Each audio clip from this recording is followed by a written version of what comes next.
Happy Wednesday. Thank you for joining me if you are here. Oh, what a day. What a day. I my goodness, I feel like I have been going nonstop since I got off work, and it has been a day. It has been a day.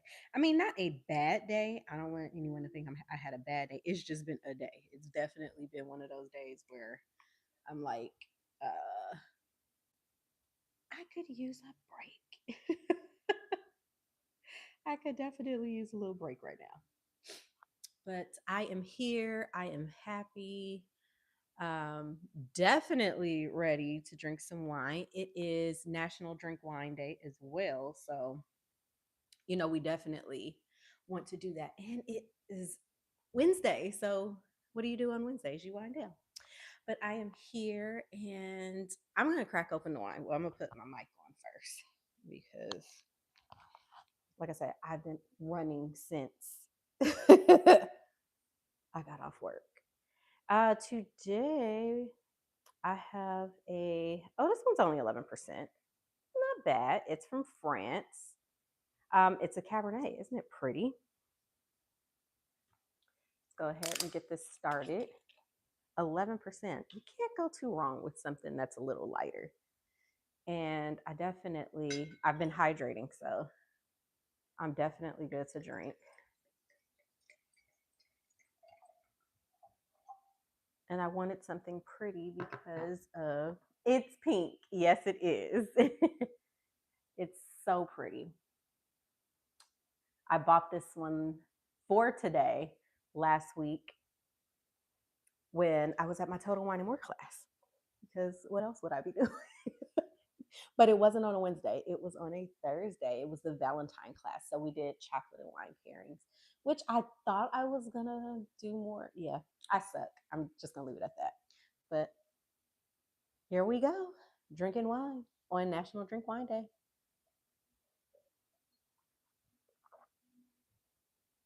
Oh, that's good. That is good. Good, good, good. And I got new lighting. I've got better lighting. I'm really happy about that because I was just going, yes, I need wine. I mean, lights. Because I am in here looking like an undercooked sugar cookie again because I have not been in the sun much, and the sun has been playing. I want to be summer in the winter because we are not in spring yet. So it has definitely been a doozy with this weather that we are having. Lord help me. Yeah, today's been a day.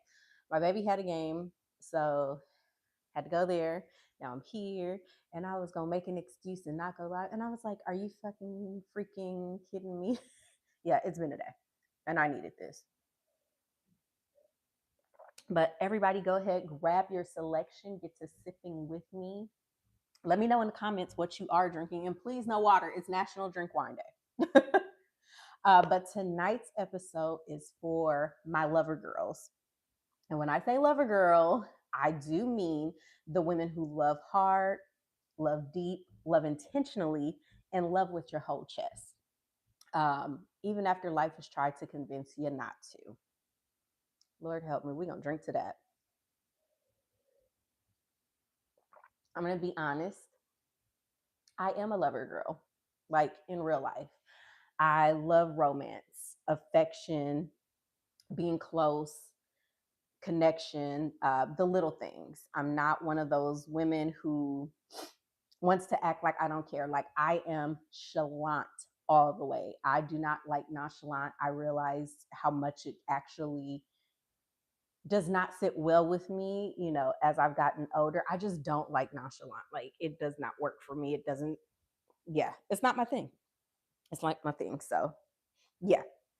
But I've also had to learn some things the hard way. And it's not that being a lover girl is a problem. The problem is when you start loving in a way that makes you disappear. So, have you ever loved someone in a way that cost you too much?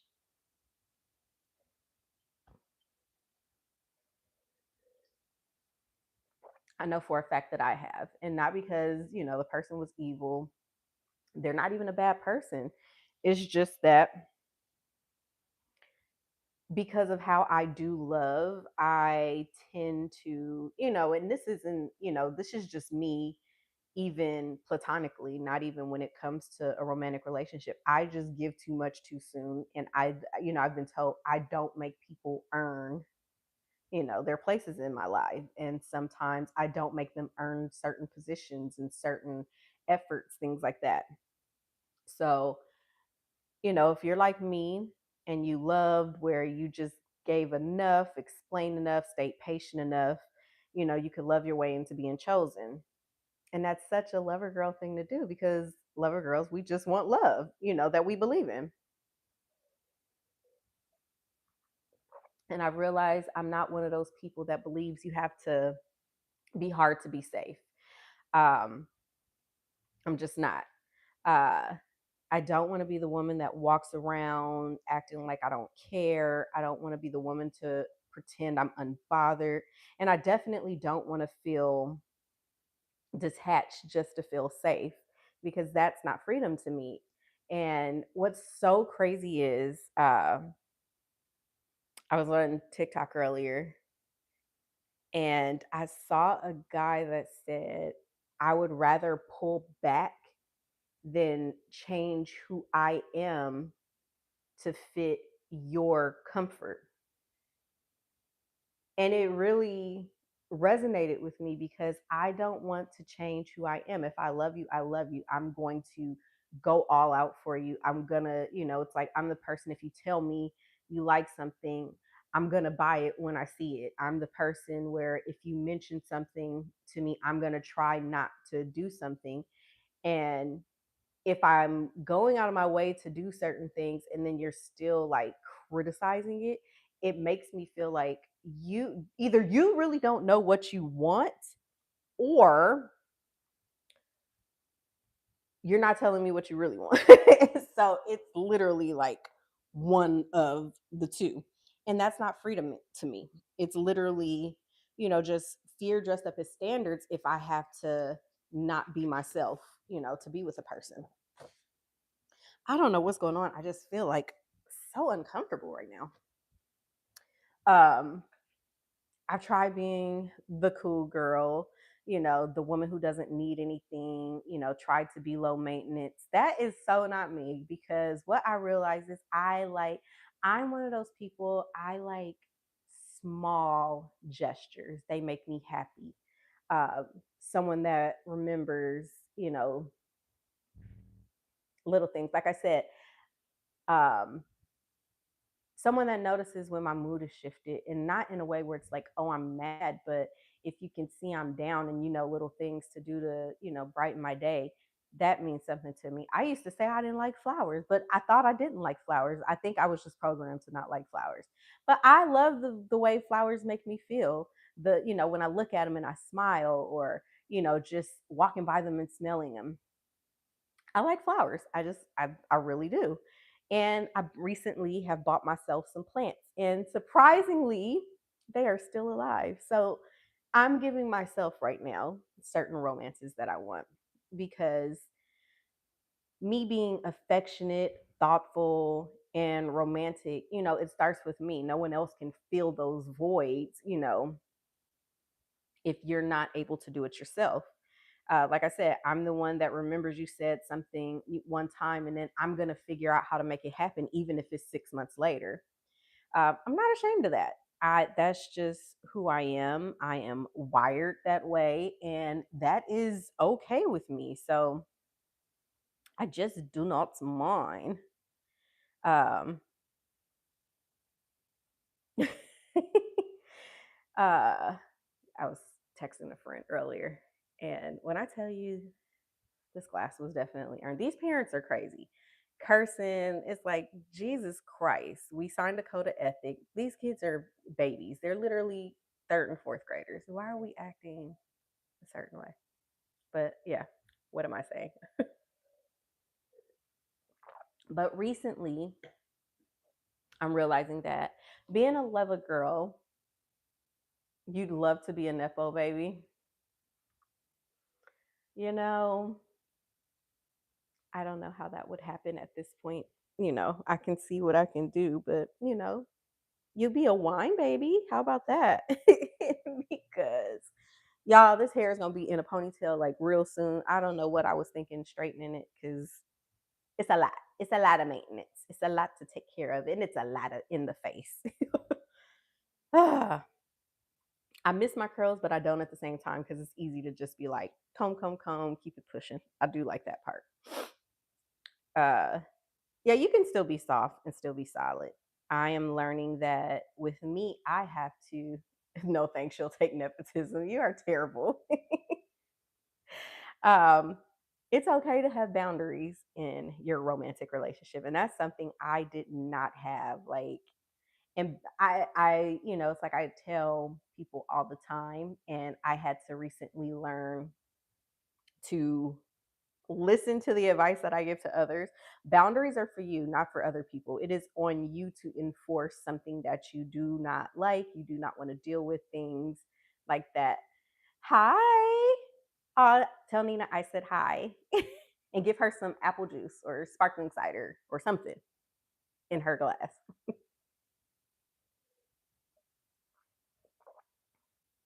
But yeah, boundaries are for you and it's up to you to enforce it. So if I say I don't like something and then I continue to deal with it, that's on me. It's not on the other person. I can't be mad at that person because I'm the one with the boundary and I'm the one that's accepting, what they're doing.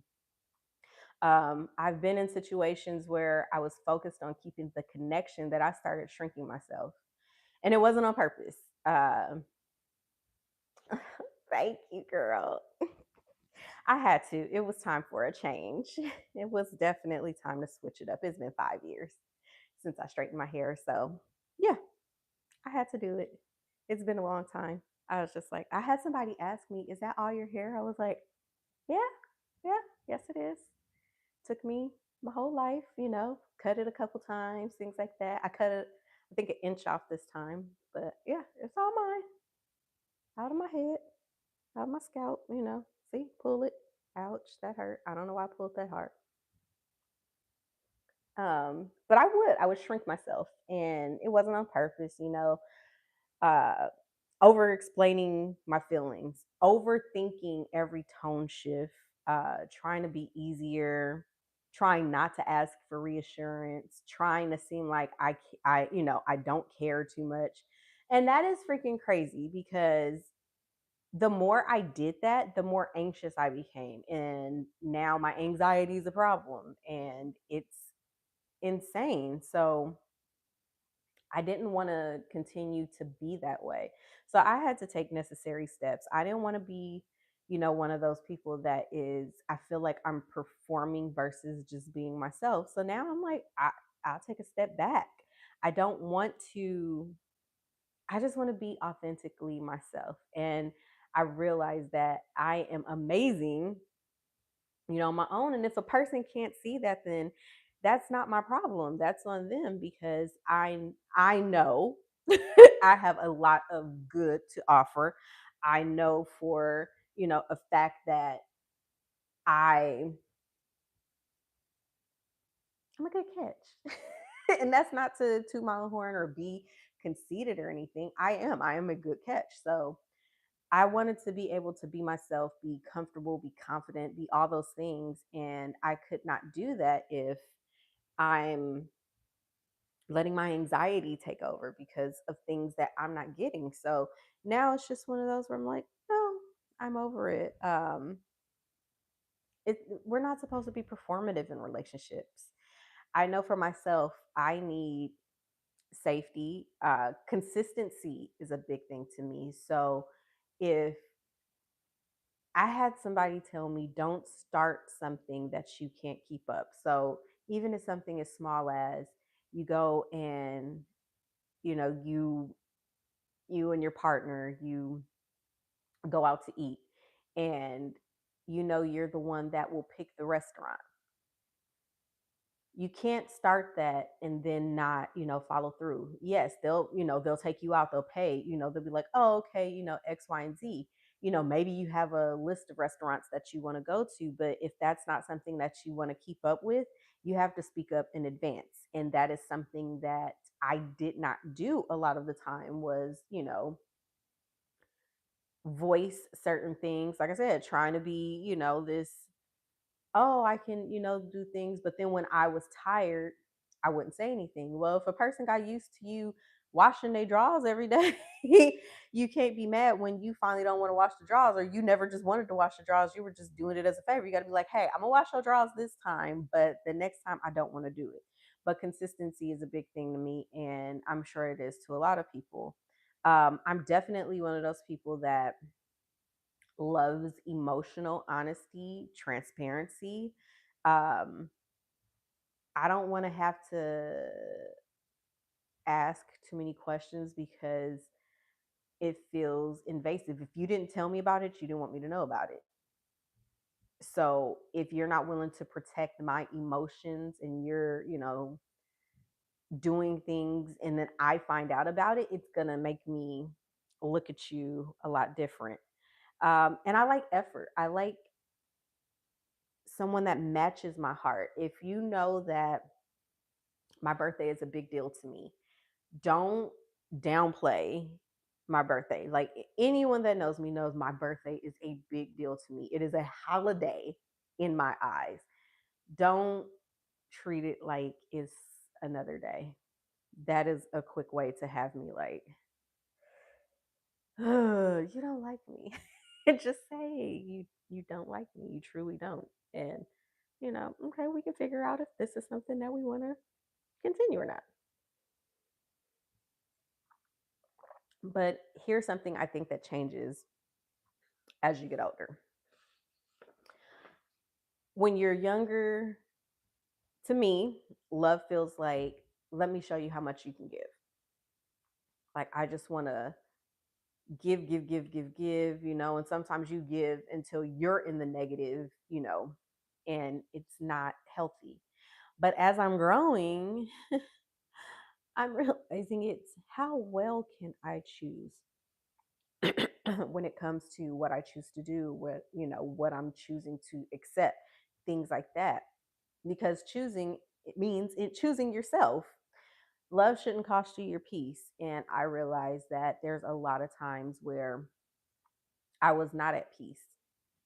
And I honestly feel a lot more peaceful now. It's like I'm not overthinking as much, things like that.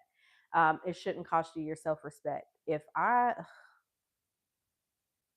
gonna move on because I said I'm not gonna cry, which is why I could not pre-record this episode because I knew I was gonna overthink it in my head as I was doing it, and then I was gonna start crying. But it shouldn't cost you your self-respect. Love should not cost you your emotional stability. When I tell you there were times where I couldn't eat, I couldn't sleep, I looked like what I was going through. And those were the moments when I realized I got to fix myself. I got to pull it together because I'm not happy. I'm not at peace. I could not function as I needed to because I wasn't emotionally stable. And that is a real, thing. And if you're losing yourself to keep somebody, that's not love, it's survival.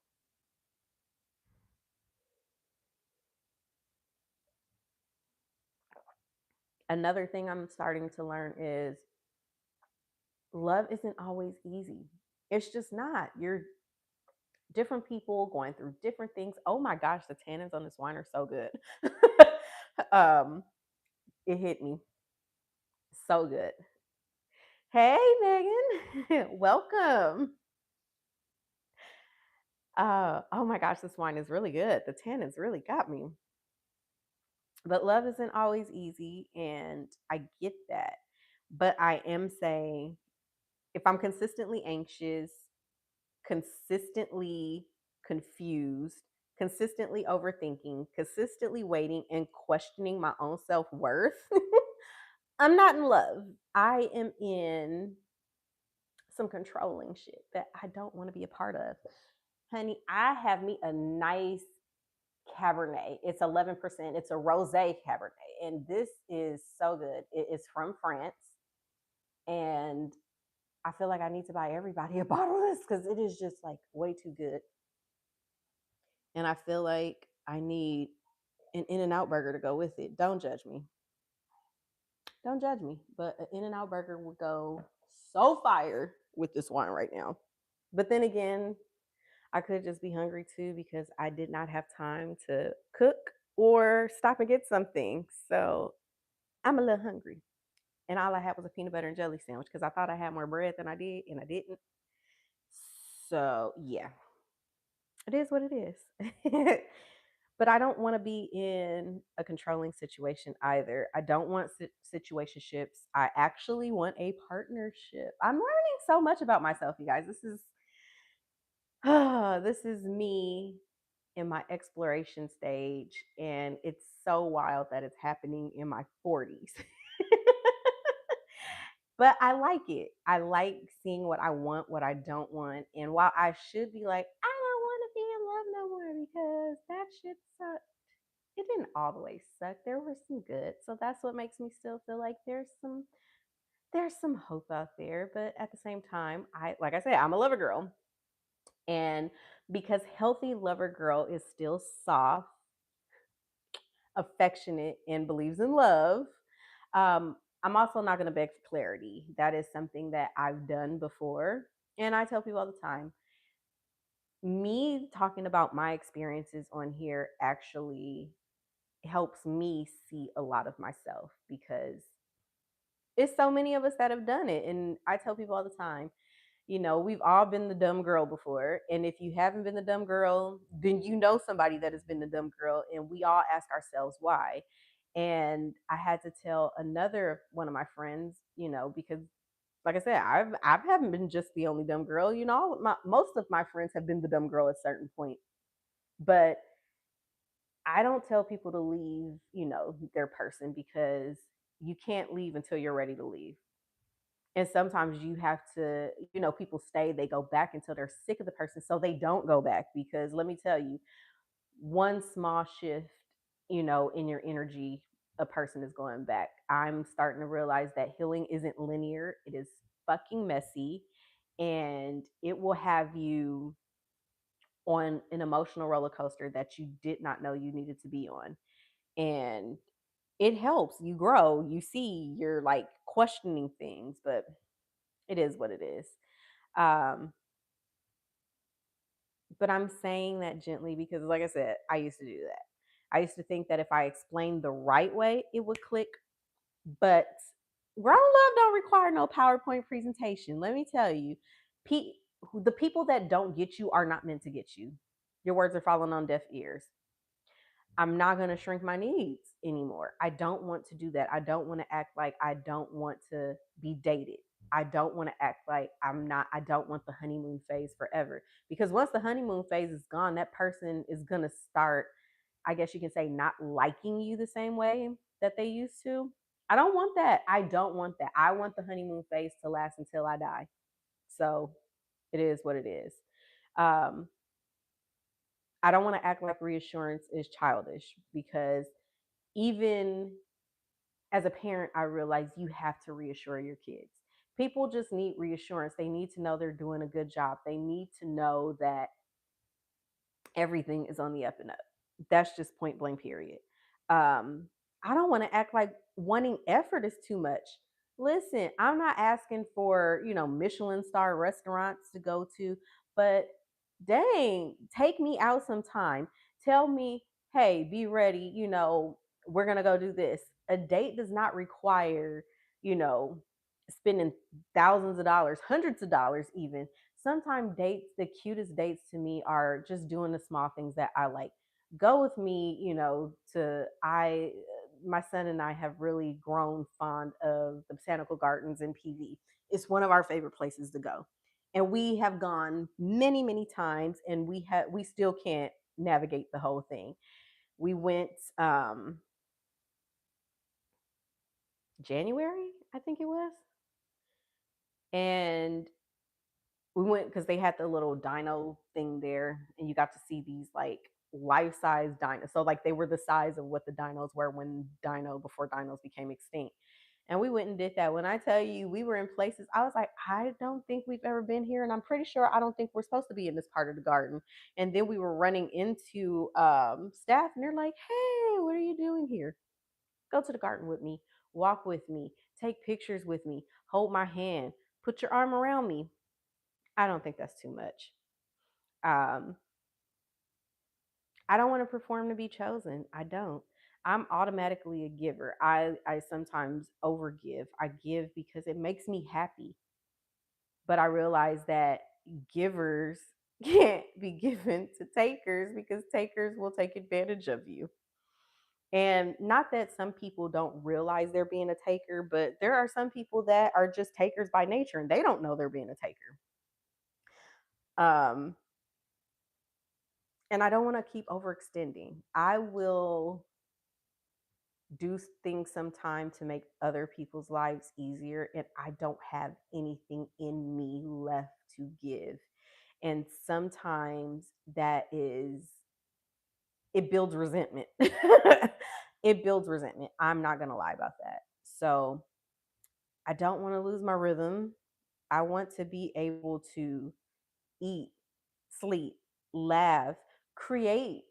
And I realized I lost my creative spark at one point because I just felt like I am dying on the inside. Life just felt so heavy. 2025 literally jumped me. And every time I thought I was going to get a break, it was like, little girl, lay back down on the ground. And I just, at one point, I just gave up and laid on the ground and let it whip my ass. I just was over it. And things turned around. And it taught me to be a little stronger, but still maintain my softness. I can speak up, it's healthy. And I'm not trying to be one of those women that ends up with, a life threatening illness because I'm over here downplaying what I'm feeling. I want to have healthy love. I don't want to lose myself. And becoming more of myself has been a journey. It has been fulfilling because I realize that I don't, what I like and what I don't like. And I think if a lot of us were honest, um, sometimes we did it because we were afraid of losing the person. But why are you afraid if that person isn't choosing you back? That's a different conversation, but that's not love. That's not worthiness. Um, that's literally just old stories that you eventually tell, to people when you're going through situations and uh, trying to help them out. Y'all, I was about to start crying. Good Lord.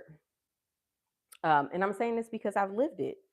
And I've had to sit with that. Like, I've had to sit with the fact that I've done some things that I would be so sad if my daughter did these things. And because I have a daughter, I had to really look at myself and say, I don't want to do this.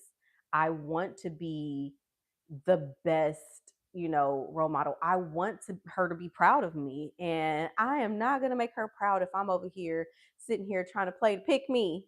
Come on now.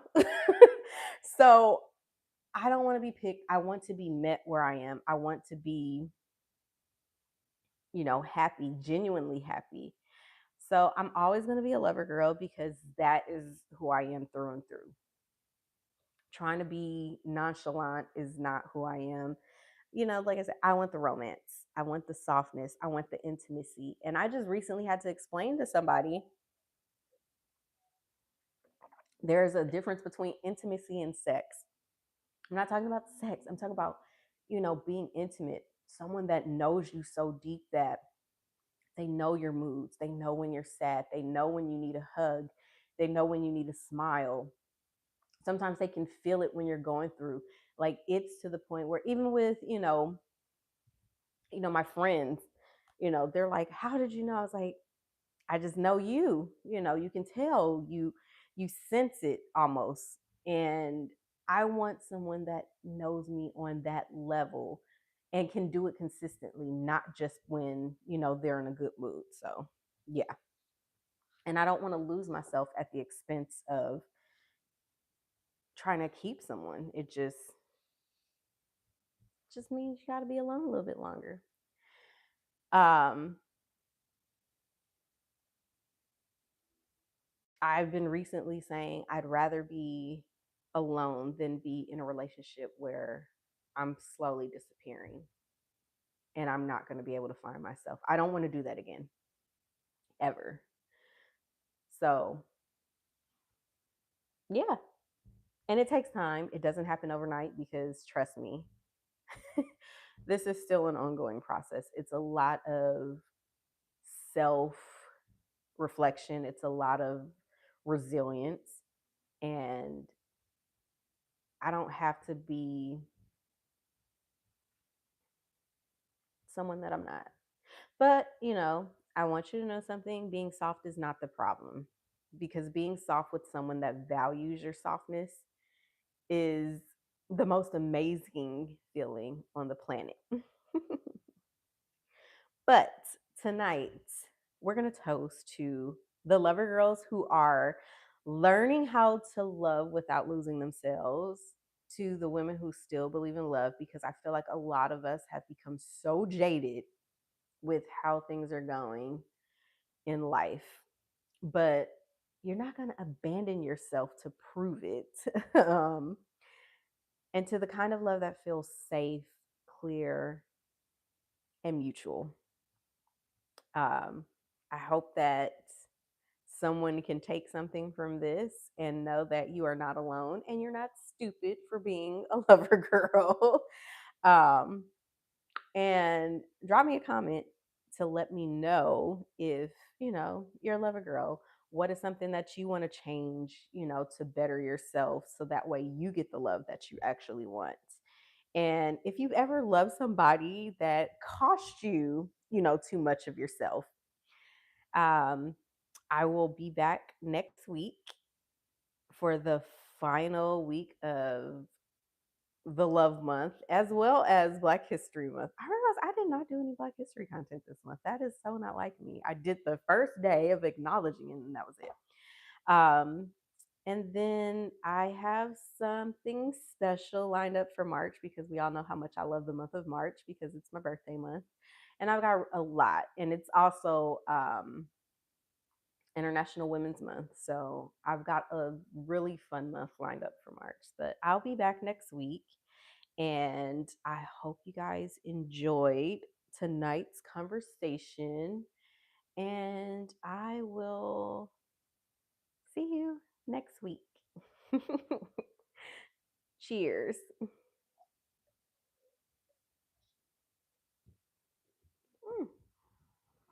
I actually got to get up to turn the thing off.